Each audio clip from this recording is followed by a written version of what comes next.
नहमदुहु व नुसल्ली अला रसूलिहिल करीम, अम्मा बाद।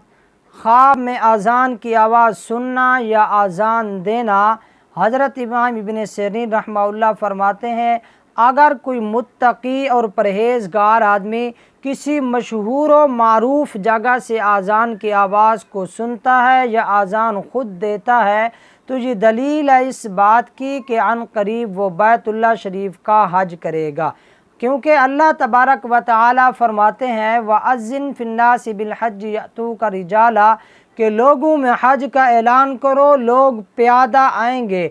हाँ, अगर वो जगह मशहूर व मारूफ नहीं है तो फिर ये इस अमर की दलील है कि उस साहिब ख्वाब को नापसंदीदा और मकरूह बात सुननी पड़ेगी।